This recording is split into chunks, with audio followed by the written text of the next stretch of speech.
Hello aspirants. मैं उम्मीद कर रहा हूँ आपकी तैयारी काफ़ी अच्छी चल रही होगी।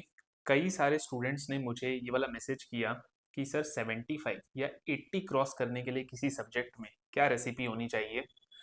मैं यही वीडियो लेकर के आया हूँ। Before I start the video मैं अपना खुद का मार्कशीट आपके संग शेयर कर दूँ ताकि आपको एक कंफर्ट आ जाए कि जो मैं स्ट्रैटेजी बताने जा रहा हूँ that has actually worked for me both at final and inter. ये मेरी फाइनल की मार्कशीट है। इसके अंदर अगर आप देखोगे एफआर के अंदर 88 है, मेरे एसएफएम के अंदर 83 है। Elective paper back then it use to be economic loss for me 79 and ITT के अंदर भी मेरे 79 है। अगर मैं यही आपको अपना इंटर का मार्कशीट दिखाऊं तो इंटर के मार्कशीट के अंदर भी ग्रुप वन अकाउंट्स में 83 था मेरा, कॉस्ट के अंदर 89 था, टैक्स के अंदर 76 था, एडवांस्ड अकाउंट्स में 84 थे, एफएम के अंदर 87 थे। ये मैं आपको सिर्फ और सिर्फ ये कंफर्ट दिलाने के लिए बता रहा हूँ कि जो स्ट्रैटेजी मैं आज डिस्कस करने जा रहा हूँ it's a tried and tested strategy. Additionally अगर आप में से कुछ लोग सेल्फ स्टडी कर रहे हैं तो भी प्लीज डाउट में बताइए कि क्या हम ला सकते हैं। बिल्कुल आप ला सकते हो। मैं आपको ये बता देता हूँ कि एसएफएम के अंदर, इलेक्टिव के अंदर, इन दोनों में मैंने सेल्फ स्टडी ही की थी अपने सीए फाइनल में and by God's grace I happen to secure 75 plus. क्या स्ट्रैटेजी है, आइए सीधा इसी के ऊपर अब चलते हैं। देखो, स्ट्रैटेजी दो पार्ट्स में है। Before I go to subject specific मैं आपको कुछ जनरल पॉइंट्स बता देना चाहता हूँ जो आपके लिए बहुत हेल्पफुल रहेंगे अपनी खुद की जर्नी प्रिपेयर करने में। फर्स्ट एंड फॉरमोस्ट पॉइंट जो 90% स्टूडेंट्स गलती करते हैं और मैं हर वीडियो में बोलता हूँ वो ये है कि हम डे वन से एग्जाम को क्लियर करने के हिसाब से पढ़ रहे हैं। बॉस, एग्जाम को तो डेफिनेटली क्लियर करना है, लेकिन मैं हमेशा बोलता हूँ कि अगर आपका प्रोसेस सही है रिजल्ट बाई प्रोडक्ट है।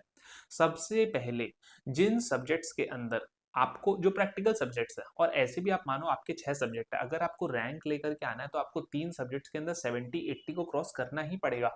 वो आप तभी कर सकते हो जब आपको सब्जेक्ट के अंदर अच्छी कॉन्सेप्चुअल डीप लेवल अंडरस्टैंडिंग है। अगर मैं बोलूँ तो आप उसके सब्जेक्ट मैटर एक्सपर्ट हो, आप उसके सब्जेक्ट मैटर एक्सपर्ट हो, और ये आप तभी बन सकते हो जब आपने डे वन पर चाहे सेल्फ स्टडी की हो चाहे कोचिंग क्लासेस ली हो, चीजों को समझ करके पढ़ा है, क्वेश्चंस पूछे हैं, बियॉन्ड द टेक्स्ट बुक जाने का एफर्ट किया है। बियॉन्ड द टेक्स्ट बुक का मतलब ये नहीं है कि सिलेबस के अंदर 10 चैप्टर और हम 20 पढ़ ले, आगे का पढ़ ले, आप इंटर स्टूडेंट हो तो फाइनल के पढ़ लो, नहीं वो मैं नहीं बोल रहा हूँ। मेरा पॉइंट यही था कि भैया जो मिल गया उसे फेस वैल्यू पर मत लीजिए, समझने का कोशिश करिए। अगर कोई लीगल प्रोविजन है तो वो लीगल प्रोविजन के क्या इंप्लीकेशंस है, उसके क्या इंटरप्लेस है, वो लीगल प्रोविजन किस लूप होल को प्लग करने के लिए लाया गया था, ये सारे चीजों को अपने माइंड में अप्लाई करिए। बिकॉज एग्जाम के अंदर आपसे प्रोविजंस नहीं पूछे जाएगी, आपसे उनकी एप्लीकेशन पूछी जाएगी। एप्लीकेशन आप तभी बता सकते हो जब आपको कॉन्सेप्चुअल क्लैरिटी है।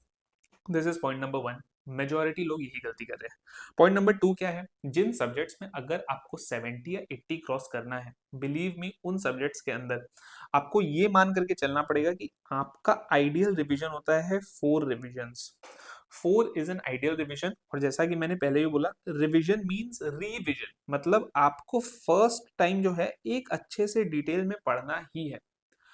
फर्स्ट टाइम चाहे आपने सेल्फ स्टडी किया चाहे आपने क्लासेस ली है, अच्छे से आपने पढ़ा है, फिर आपको 4 रिविजन्स करना है। This 4 revisions does not include the 1.5 day revision. ये आइडियल होता है, इससे ज्यादा कर सको तो अच्छा बात है, इससे कम करोगे तो डिफिकल्टीज है बॉस।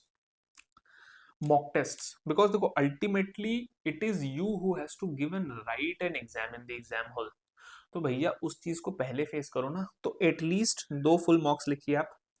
लेकिन कई बार ऐसा होता है कि practically because of time constants, because of practical challenges आप 2 फुल मॉक्स नहीं भी लिख पा रहे हो, तो ऐसे में मैं एक वे आउट बताता हूँ as a lender of last resort कि आप एक फुल मॉक लिखो एंड देन क्रिटिकल चैप्टर्स के चैप्टर वाइज टेस्ट्स को या चैप्टर वाइज मॉक्स को लिख दीजिए। फोर्थ पॉइंट ये है जो बहुत क्रिटिकल है। देखो, ऊपर की 3 चीजें ऐसी है ना जो कि आप कर भी लोगे। आपने टीचर से कॉन्सेप्चुअली समझ लिया, खुद कॉन्सेप्चुअली पढ़ लिया, चलो आपने 3-4 रिविजन भी प्लान कर लिए हैं, आपने 1-2 मॉक्स भी लिख दिए हैं। The most important thing is the 1.5 day revision planner. ये 1.5 डेज ही सबसे क्रिटिकल है, बिकॉज मैं आपको एक चीज बताऊं, अगर आपने सब चीजें पहले पढ़ ली लेकिन एग्जाम के पहले उनको रिवाइज नहीं किया ना, the point is it is very very very likely कि वो आप एग्जाम के अंदर मिस आउट कर जाओगे या आप कॉन्फिडेंट नहीं रहोगे। सारा खेल दोस्त कॉन्फिडेंस का है।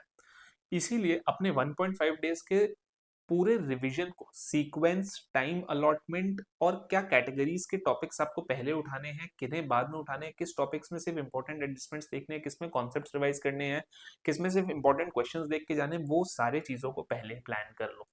ये हो गई देखो जनरल बातें। अब जो 4 सब्जेक्ट मेरे सीए फाइनल लेवल पर जिसमें मेरे ये थे आपके 75 प्लस थे, FR, SFM, law and IDT, इन चारों के ऊपर मैं बातें करूंगा बिकॉज ये वाला वीडियो बहुत ही short, crisp and agenda oriented रहने वाला है। इधर उधर की कोई भी बातें नहीं होंगी। फर्स्ट एंड फॉरमोस्ट एफआर के ऊपर आ जाते हैं। देखो जो मैंने जनरल बातें बोली वो तो है, इसके अलावा क्या है, एफआर के अंदर आप एक चीज समझो, बहुत वॉल्यूमिनस सब्जेक्ट है ये। आपके आंसर्स भी वॉल्यूमिनस होते हैं। फॉर एग्जांपल कंसोलिडेशन का question, balance sheet, PL, notes, सब कुछ बनाने पड़ते हैं। फाइनेंशियल इंस्ट्रूमेंट्स है, आपको इंड एस के लैंग्वेज को भी लिखना पड़ेगा, अंडरलाइन करना पड़ेगा, रेलिवेंट एक्सट्रैक्ट्स को लिखना पड़ेगा। इंड एस का लैंग्वेज आप जो दिल चाहो वो नहीं, जो कीवर्ड्स है उन्हें डालना पड़ेगा।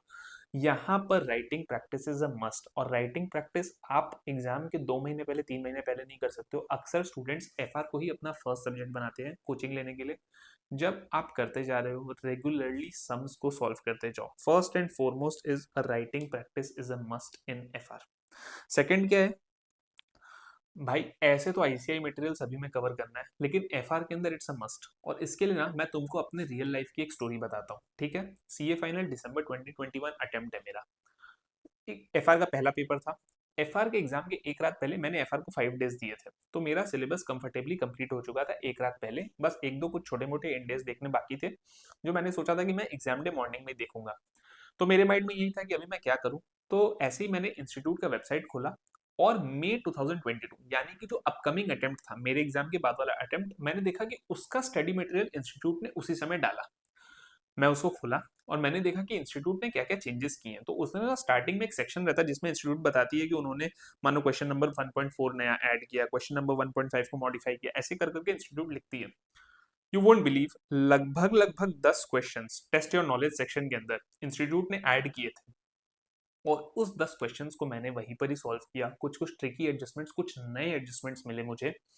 अगले दिन एग्जाम के अंदर 2 क्वेश्चंस इन्हीं 10 में से हु बहू आ गए, and those were 2 very tricky questions. Exam hall के अंदर स्टूडेंट्स कंफ्यूज थे। एग्जाम हॉल से निकलने के बाद मुझसे पूछ रहे थे कि दोस्त तुमने सॉल्व कर पाया क्या, और तब मैंने उनको बताया कि भाई आईसीआई मटेरियल जो मई 22 का अभी अभी रिलीज हुआ एक दिन पहले, उसके अंदर ये 10 नए क्वेश्चंस थे जिसमें से 2 डाले हैं।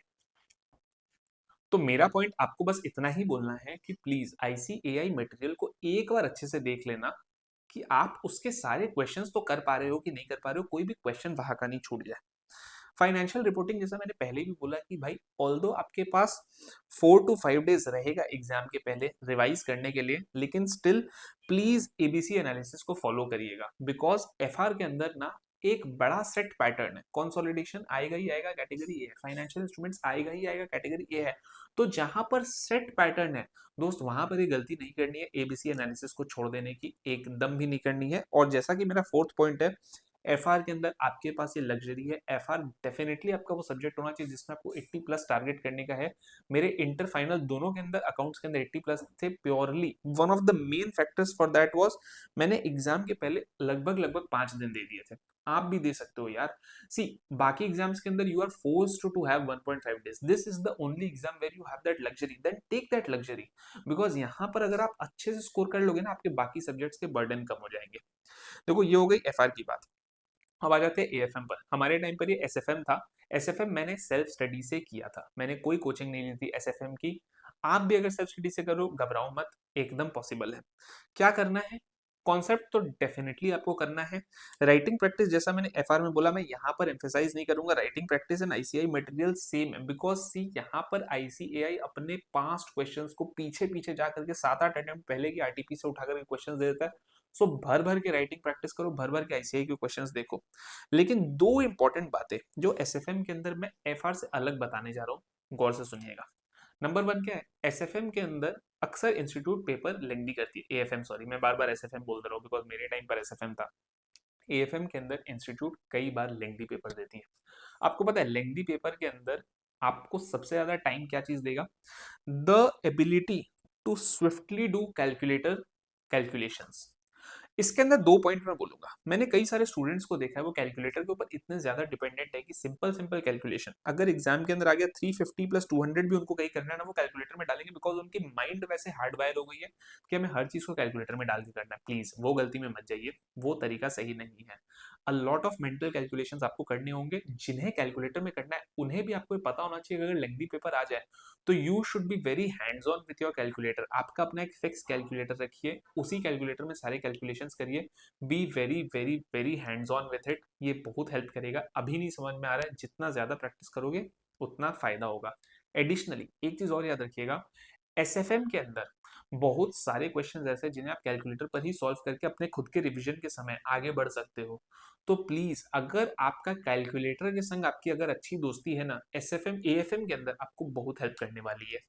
Last but not the least, AFM के पेपर के अंदर ना 100 मार्क्स के पेपर की जो ब्रेकअप है, 80 का प्रैक्टिकल 20 का थ्योरी। ये जो 20 का थ्योरी है ना, ये अक्सर स्टूडेंट्स मिस कर जाते हैं और यही गेम चेंजर है मेरे दोस्त, अगर आपको 80 प्लस लेके आना है। Don't ignore theory. ये थ्योरी बहुत सिंपल लगती है, लगता है कुछ नहीं है, लास्ट रिवीजन में देख लेंगे, सेकंड लास्ट रिवीजन में देख लेंगे, नहीं। थोड़ा थोड़ा कर करके स्टार्टिंग से करते जाओ ताकि एक बार में एंड में सारा का सारा बल्क नहीं आ जाए। ट्रस्ट मी, ये 20 नंबर आपको फ्री में आपके झोली में आ सकते हैं अगर आपने सही तरीके से कर ली तो। नेक्स्ट देखो, मेरे टाइम पर इकोनॉमिक लॉस बोल के एक इलेक्टिव पेपर था जिसमें मेरी 79 आई थी। ऑल्दो अब वो नहीं है, इनफैक्ट सीए फाइनल लेवल पर लॉ ही नहीं है, लेकिन ये video is not just for CA final, CA inter का भी कोई स्टूडेंट अगर देख रहा है, फाउंडेशन का भी देख रहा है, दिस आर जेनरिक पॉइंट्स जो मैं डिस्कस करने जा रहा हूँ। तो मैंने सोचा मैं लॉ को भी यहाँ पर कवर करता हूँ। लॉ के अंदर देखो, मोस्ट इंपॉर्टेंट चीज है कि आपसे डायरेक्टली एक सेक्शन नहीं आएगा, आपको ये नहीं बोलेगा कि सेक्शन नंबर 144 लिख करके दिखा दीजिए, जी नहीं, वो क्वेश्चन ही नहीं आता सीए फाइनल के अंदर। सब कुछ एप्लीकेशन बेस्ड है, सब कुछ इंटरप्ले बेस्ड है। एक क्वेश्चन के अंदर 3-4 सेक्शंस के इंटरप्ले है। तो आपको लॉ पढ़ते समय ये समझना पड़ेगा कि अगर आप सेल्फ स्टडी करो, चाहे आप कुछ भी करो, हर सेक्शन का इम्प्लीकेशन समझिए, उसके इंटरप्लेस विद अदर सेक्शन समझिए, समझिए कि उस सेक्शन के क्वेश्चन किस किस और सेक्शंस के संग आते हैं, उन्हें ना साइड में स्क्रिबल कर लो। मानो फॉर एग्जांपल आप एक क्वेश्चन कर रहे हो जो भी है, मानो सेक्शन 144 का, तो आप देखोगे यार सेक्शन 144 के अंदर हिस्टोरिकली स्कैनर में जाकर के यार इसके संग कौन से सेक्शंस आते हैं। मानो फॉर एग्जांपल मैं खाली बता रहा हूँ, इसे रियल मत लेना, मानो 144 143 के संग मिलाकर के क्वेश्चन आ रहा है, तो उसी समय ना 144 143 को संग में रिवाइज करो। इससे क्या होगा, आपका इम्प्लीकेशन एंड इंटरप्ले करने की एबिलिटी डेवलप होगी, जो आपको बहुत हेल्प करेगी लॉ, टैक्स, इस टाइप के पेपर को करने में। दूसरा क्या है, लॉ के अंदर institute MCQs plus case based scenarios के अंदर बहुत घुमाती है इंटर के स्टूडेंट्स को। इसकी तैयारी आपको अच्छे से करनी है। देखो एसएफएम हुआ, एफआर हुआ, यहाँ पर कैसा है ना, एमसीक्यू उतना भी ज्यादा नहीं है, because see the concept remains the same. उसे अगर मेरे को सब्जेक्टिव में करना मैं कर दूंगा, ऑब्जेक्टिव में करना मैं कर दूंगा। यहाँ पर कैसा है, एक ही एमसीक्यू के अंदर इंस्टीट्यूट 5-6 ट्रिकी पॉइंट्स डाल देगी, 5-6 सेक्शंस को at the same time test कर सकती है, क्योंकि एक फाइनल आंसर पे आना है। तो आपको ऐसे में एमसीक्यू केस बेस्ड सिनेरियोस की बहुत अच्छी तरीके से तैयारी करनी है। And one thing very very critical, देखो यार प्रैक्टिकल पेपर के अंदर ना नेचुरली हमारी प्रेजेंटेशन बेटर होती है, बिकॉज उसके अंदर ना हमें सम सॉल्व करने हैं, ये करना है, ये क्या है, ये पूरा का पूरा थियोरेटिकल है। यहाँ पर आपको पूरा लिखते चले जाना है, तो प्रेजेंटेशन हैज टू बी सच कि आपको देखो ब्यूटीफुल हैंडराइटिंग नहीं है। फॉर एग्जांपल देखो मेरी स्क्रीन पर है, आप सारे वर्ड्स पढ़ सकते हो, ये हैंडराइटिंग कोई भी ब्यूटीफुल तो नहीं बोलेगा, लेकिन एट द सेम टाइम इस हैंडराइटिंग को इलेजिबल भी कोई नहीं बोलेगा। आप सबके सब हर चीज पढ़ पा रहे हो। एक इंपॉर्टेंट हैबिट करो कि जब लिख रहे हो ना, तभी इंपॉर्टेंट वर्ड्स को अंडरलाइन करते हुए चलो, जो इंपॉर्टेंट क्वेश्चंस है उन्हें उसी समय रिवाइज करते हुए चलो। बिकॉज अगर आप एंड के अंदर रिवीजन छोड़ दोगे ना, तो क्या होगा, आप जब वापस लौट करके आओगे, या तो आपके पास हो सकता है टाइम ही नहीं बचेगा, अगर टाइम बचा भी तो भी आप देखोगे कि यार मैं तो क्वेश्चन का क्या थीम था वही भूल गया, क्या स्ट्रक्चर था वही भूल गया, क्रिटिकल पॉइंट्स भूल गया, मैं रिवाइज कैसे करूँ, क्या मैं वापस क्वेश्चन पढ़ूँ, नहीं। तो क्रिटिकल क्वेश्चंस को सॉल्व करते समय अंडरलाइन करते हुए जाइए और उसी समय रिवाइज भी करते हुए जाइए। लॉ के अंदर आपको इन चीजों को ध्यान रखना है। एंड फोर्थ जिसमें मेरा 75 प्लस था वो था आईडीटी, लेकिन मैं DT IDT taxation as a whole करके बोलूंगा। इंटर के अंदर भी आई स्कोर्ड 76, फाइनल के अंदर भी आईडीटी में आई स्कोर्ड 79, डीटी में आई स्कोर्ड 60। ट्रस्ट मी, मैं ये बात को इसलिए बता रहा हूँ बिकॉज 90% स्टूडेंट्स टैक्सेशन में डरते हैं। मेरा आपको बस इतना ही बोलना है, सबसे फर्स्ट एंड फॉरमोस्ट है, ये डर ही आपके खराब नंबर का कारण है। इस डर को भुला दो यार। वो बोलते हैं ना, वो एक सॉफ्ट ड्रिंक ऐड आता है, डर के आगे जीत है, बस यही समझना है टैक्स के अंदर, डर के आगे जीत है, डरना नहीं है। थोड़ा मेहनत लगता है, थोड़ी एक्स्ट्रा एफर्ट लगती है, but believe me beautiful subject है। एक बार अगर प्यार हो जाएगा ना, मजा आ जाएगा इससे। क्या करना है, जो मैंने इसके लिए बोला लॉ के लिए, वो सेम यहाँ पर भी है कि MCQs and case based scenarios को तो यार आपको अच्छे से प्रैक्टिस करना ही है, इसके अंदर बहुत चीजें घुमाती है।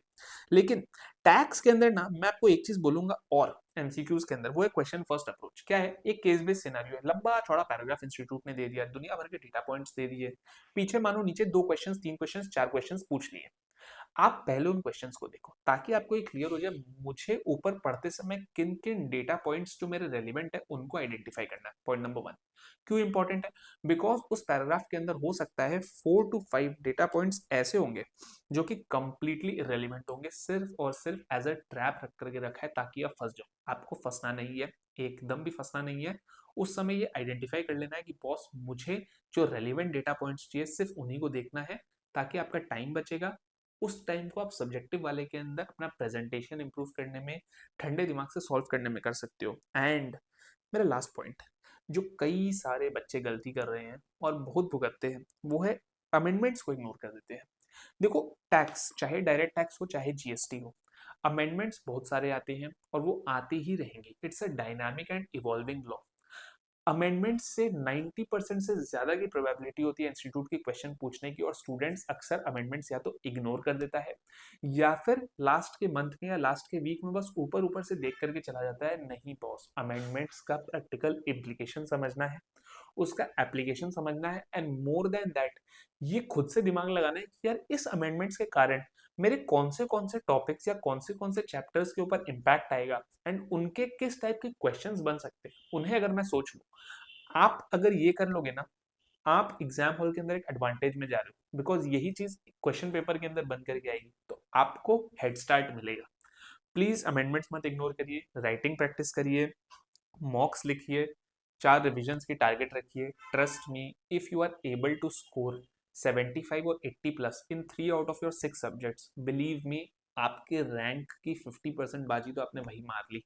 बाकी 3 सब्जेक्ट्स के अंदर अगर आप 60 भी क्रॉस कर जाओगे ना, believe me you will get a rank. I hope आपकी तैयारी को ये वीडियो वैल्यू ऐड करेगी। All the best for your exams and do follow me for more such content.